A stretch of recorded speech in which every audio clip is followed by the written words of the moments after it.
शिवा नमस्ते भयम दोस्तों, आप सभी लोग जानते हैं कि आसाराम का महीना चल रहा है और इस आसार के महीने में दोस्तों एक ऐसा उपाय है क्योंकि अगर आप लोग कर लेते हो तो भाई आपकी जो भी मनोकामना होगी वो पूर्ण जरूर होगी, या आपकी जो भी दुख और परेशानी होगी उससे आपको छुटकारा जरूर मिलेगा। और उससे पहले दोस्तों आप लोगों को ये विशेष उपाय जरूर करना चाहिए और इससे भगवान शिव जी आपसे जरूर प्रसन्न होंगे।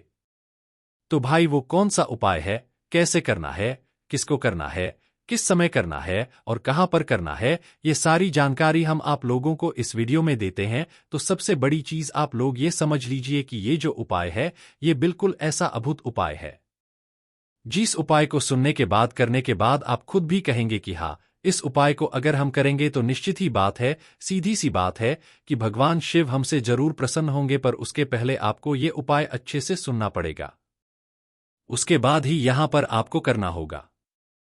ठीक है, तो दोस्तों आज हम जो आपको उपाय बताने वाले हैं वो बताने वाले हैं दोस्तों बरसात के पानी वाला उपाय। अब बरसात के पानी वाला उपाय कैसा होता है, या जो हम आपको उपाय बताने वाले हैं वो उपाय कैसा है, तो देखो ये उपाय बिल्कुल ही अलग है।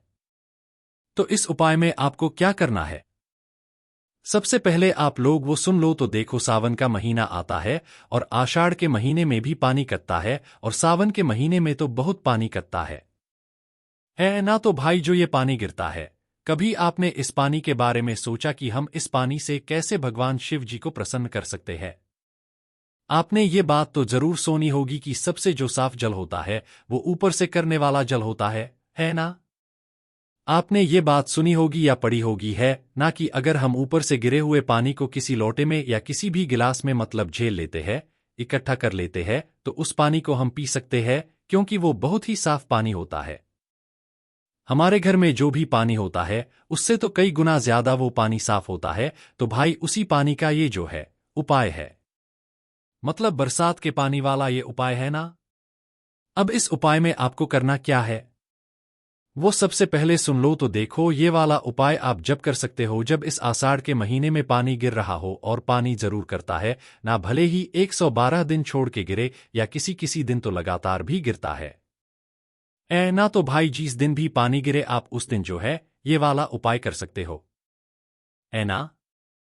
तो भाई उपाय में क्या करना है वो आप लोग यहां पर ध्यान से समझ लो। तो देखो सबसे पहली चीज, इस आषाढ़ के महीने में जिस भी दिन पानी गिरे भाई उस दिन आप लोगों को सबसे पहला काम क्या करना है कि जो पानी ऊपर से कर रहा है, मतलब बरसात हो रही है तो वही ऊपर से पानी कर रहा है, उस पानी को आपको किसी पात्र के अंदर इकट्ठा करना है ना। जिस तरीके से आप लोग रोज सुबह सुबह एक लोटा जल अपने घर के परेंडे से भरते हो है ना, तो वो एक लोटा जल तो आप आसानी से भर लेते हो, पर जब बरसात हो रही हो ऊपर से पानी बरस रहा हो, इस पानी को आपको अपने लोटे में इकट्ठा करना है।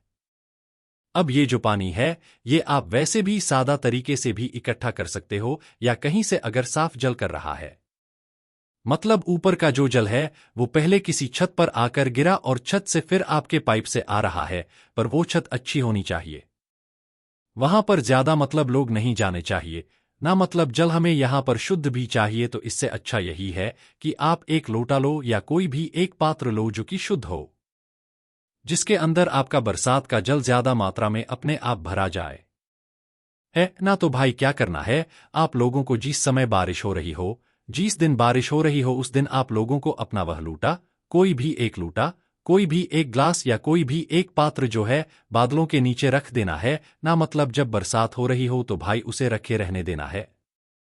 कुछ समय तक धीरे धीरे करके आपका पात्र है वो पूरा फुल भर जाएगा, है ना। और जब वो पात्र आपका भरेगा तभी आप लोग उपाय कर सकते हो, अन्यथा नहीं कर सकते हो, है ना।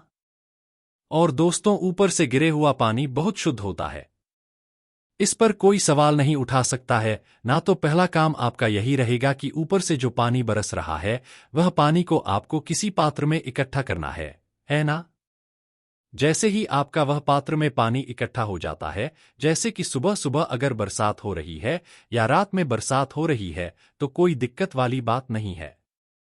रात में भी अगर बरसात हो रही है तो भी आप लोग उस पानी को किसी भी एक पात्र में इकट्ठा करके रख लो, है ना। ज्यादा भी मतलब एक बड़ा सा पहले पात्र ले लो, उसमें इकट्ठा कर लो पानी, क्योंकि उसमें ज्यादा बूंदें गिरेंगे तो ज्यादा पानी इकट्ठा होगा। और जैसे ही वो पात्र अच्छा भरा जाए तो भाई उसमें से फिर अपने लोटे में भर लेना है ना। तो भाई रात में भी आप पानी इकट्ठा कर सकते हो और सुबह भी कर सकते हो, तो ये आपका एक तरीके से ताजा जल जो है माना जाएगा, है ना। तो भाई करना क्या है, जैसे ही आपका जो है बरसात का जल, इसमें सिर्फ और सिर्फ बरसात का जल होना चाहिए।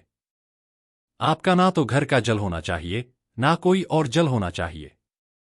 जो पानी ऊपर से बरसा है, भगवान शिव जी ने ही बरसाया है भाई वो, क्योंकि आषाढ़ और सावन का महीना, सावन का तो महीना होता ही भगवान शिव जी का है, और रसाड़ का महीना भी आप लोग एक तरीके से कह सकते हो, क्योंकि इस महीने में भी बहुत बरसात होती है ना।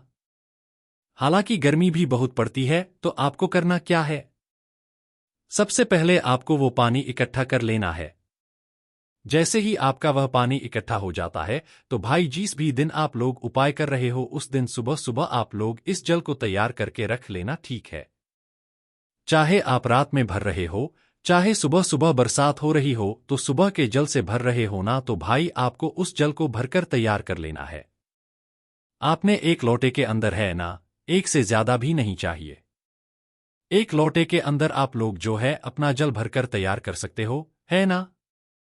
तो जैसे ही आप लोग अपना एक लोटा जल भरते हो, इसके साथ में आप लोगों को अपनी एक बेलपत्र भी अपने साथ में रखनी है, ठीक है। बेलपत्र के साथ में अगर एक चावल का दाना मिल जाए तो वो भी बहुत अच्छी बात है ना। तो क्या करना है, सबसे पहले तो जो एक लोटा जल है वो आपको बरसात वाला भरना है। बरसात के जो जल होगा, बरसात का जो पानी होगा, वो पानी आपको इकट्ठा करना है। उसके बाद में दूसरी चीज, एक बेलपत्र आपको आप लोगों को लेना है, ठीक है। एक बेलपत्र लेने के बाद आपको क्या करना है कि तीसरी जो चीज है दोस्तों, वो है हमारे यहां पर क्या है, वो एक चावल का दाना, ठीक है। एक चावल का दाना या इससे भी ज्यादा ले सकते हो, पर कम से कम एक चावल का दाना तो आप लोगों को लेकर जा नहीं जाना, या हम आपको वो तरीका बता रहे हैं जिस तरीके से आप भगवान शिव जी को बहुत प्रसन्न आसानी से कर सकते हो। अब आपको क्या करना है कि इस एक लोटा जल और एक बेलपत्र और एक चावल के दाने को लेकर किसी भी दिन क्या करना है, भगवान शिव जी के मंदिर में पहुंचना है, ठीक है। बस ध्यान रखना कि अगर बीच में कभी एकादशी पड़े और उस दिन अगर आप ये वाला उपाय करो तो चावल का दाना लेकर मत जाना है ना। इस बात का विशेष रूप से आप लोग ध्यान रखना है ना। तो ये सारी चीजें आप लोग अपने साथ में रखकर आपके ही घर के पास में जो शिव मंदिर हो, ठीक है, वहां पर आप लोगों को इस वाले उपाय को करने के लिए जाना है। शिव मंदिर पहुंचने के बाद चाहते से ही उपाय नहीं करना है। पहले भगवान शिव जी के मंदिर में जाकर सबसे पहला काम आपका ये होना चाहिए कि भगवान शिव जी की जो चौखट होती है उस चौखट पर अपना माथा टेको, या आपने सीधे हाथ की हथेली से स्पर्श करते हुए उसे अपने माथे से लगा लो, ठीक है, क्योंकि ये बहुत ही जरूरी चीज है ना। तो जब भी भगवान शिव जी के मंदिर के अंदर प्रवेश करो तो ये काम करके ही किया करो। लोग भगवान को धोखा देकर मंदिर के अंदर प्रवेश करते हो तो सबसे पहले भगवान के सामने जाकर हाथ जोड़, अगर उनके मंदिर में घंटी लगी हुई है तो भाई उस घंटी को बचाकर भगवान के सामने कुछ सेकंड्स के लिए हाथ जोड़कर उनको निहारते रहो। खड़े हो जाओ वहां पर, है ना, और जैसे ही कुछ सेकंड्स हाथ जोड़कर खड़े रहो उसके बाद में शिवलिंग के पास में आप लोग आ जाओ, है ना, क्योंकि अगर आप लोग जल लेकर आए तो ज्यादा देर रुक नहीं सकते, पहले जाकर हमें जल ही चढ़ाना होता है। तो जैसे ही आप लोग शिवलिंग के पास में पहुंचते हो तो आपने जो बरसात का जल इकट्ठा किया है ना, देखो सादा जल की बात अलग है। सादा जल तो आप प्रतिदिन लेकर जाते ही जाते हो, पर जो बरसात का जल होता है उसकी बहुत ही बड़ी विशेष महत्वता होती है। बहुत सारे लोगों ने भाई इस बात पर आज तक ध्यान नहीं दिया होगा, है ना। पर आप सभी लोग जरूर जानते हो कि भाई जो जल प्राकृतिक रूप से गिर रहा है उस जल की कितनी महत्वता होगी, और वो जल भगवान शिव को कितना प्रिय होगा। और हम तो वो जल चढ़ा रहा है जो सबसे ज्यादा साफ है, जिसमें कोई भी गंदगी नहीं है, वो पूर्ण रूप से साफ है। बरसात का जो जल होता है, जिसे अगर आप लोग पूरी तरीके से बरसात के गिरते समय अगर झेल लेते हो और उसे पी लेते हो तो भाई वो बहुत ही शुद्ध जल होता है। उसे आप पी भी सकते हो न। तो उसी तरीके से जो जल आपने इकट्ठा किया हुआ है अपने परिश्रम से, उस जल को सबसे पहले आपको भगवान शिव जी की शिवलिंग के ऊपर एक धारा से धीरे धीरे करके चढ़ा रहा है। देखो आपने मेहनत बहुत करी है। इस पानी को इकट्ठा करने में तो एक धारा से धीरे धीरे करके चढ़ाना, एकदम से इस जल को मत चढ़ाना, वरना एकदम से चढ़ाने में कुछ भी नहीं जाता है। उपाय को बढ़ते समय जल्दबाजी बिल्कुल मत करना, तो धीरे धीरे करके अपना वो जो बरसात का जल है या जिस दिन पानी कर रहा हो, जिस दिन आपने इकट्ठा किया हो भाई, वो जो जल है वो आप धीरे धीरे करके शिवलिंग पर चढ़ाते जाओ। जैसे ही आपका वह जल पूरा चढ़ जाता है, उसके बाद मैं अपनी वह बेलपत्र निकालो, जो बेलपत्र आप लोग लेकर आए हुए हो, उस बेलपत्र को आपको मात्र शिव जी की शिवलिंग के ऊपर समर्पित करना, ठीक है? शिवलिंग के ऊपर कैसे औरबत करोगे कि उस बेलपत्र की डंडी का जो भाग है वो आपकी तरफ हो, है ना? आपकी तरफ उस बेलपत्र की डंडी का भाग करके उसे शिवलिंग के ऊपर आपको समर्पित कर देना है। उस बेलपत्र के ऊपर फिर जो आप अपना चावल का दाना लेकर आए हुए हो, उस